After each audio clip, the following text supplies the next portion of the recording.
Molt bon dia a totes i a tots. Esta setmana parlarem de Pensaments del cor. Este llibre és un llibre menut, però no per menut menys interessant.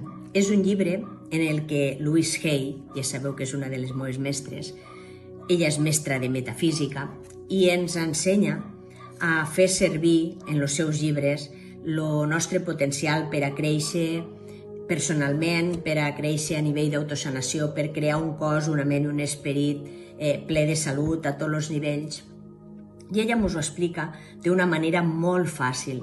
Ens ajuda a transmutar aquests pensaments negatius en pensaments positius, en sentiments d'amor, d'alegria, de salut, d'energia.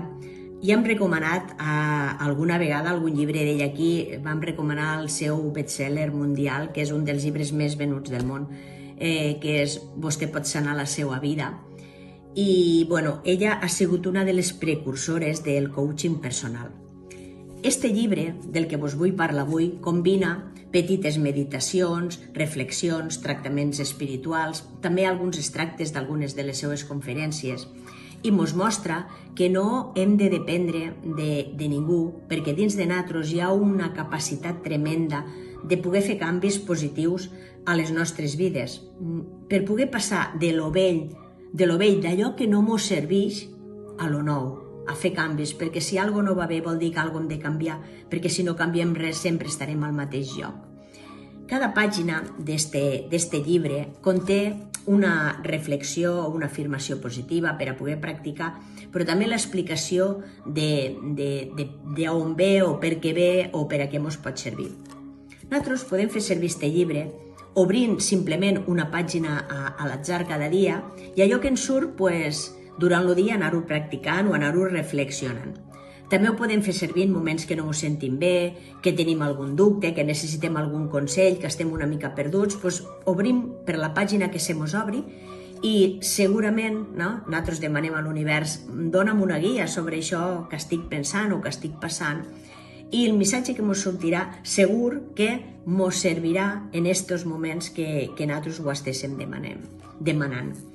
Hi ha pensaments sobre moltes coses, sobre l'alegria, sobre la sanació, sobre la confiança, sobre els canvis, sobre el treball, les relacions, els fills, el perdó, els pensaments negatius, la unitat, les relacions, infinitat de les crítiques, molts pensaments sobre els temes més importants que envolten les nostres vides.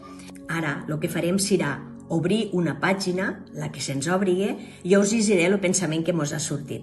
Obrim la pàgina. És una pàgina que ens parla dels canvis. Mireu, ens diu, per a canviar la teua vida per fora, tens que canviar tu per dins.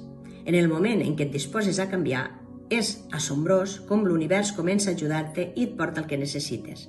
La frase o l'afirmació sanadora seria tots els meus canvis són fàcils de fer. Quan comencem a treballar nosaltres mateixos, a vegades les coses empitjoren abans de millorar. Està bé que així passe, perquè és el començament del procés. Així, desfem els vells nusos. Deixa't portar per això. Fa falta temps i una mica d'esforç per aprendre el que necessitem aprendre. No exigeix que és un canvi instantani. La impaciència no és més que resistència a l'aprenentatge. Significa que vols arribar a l'objectiu sense passar pel procés. Permete't recórrer pas a pas. A mesura que avances, tot serà més fàcil. Esta ha sigut la lectura, el pensament que ens ha sortit avui i espero que us hagi agradat, que us servisca i ja sabeu, si voleu este llibre, se diu Pensaments del cor, l'autora és Louise Hay. És un petit tresor. D'acord? Ens veiem la setmana que ve. Una abraçada.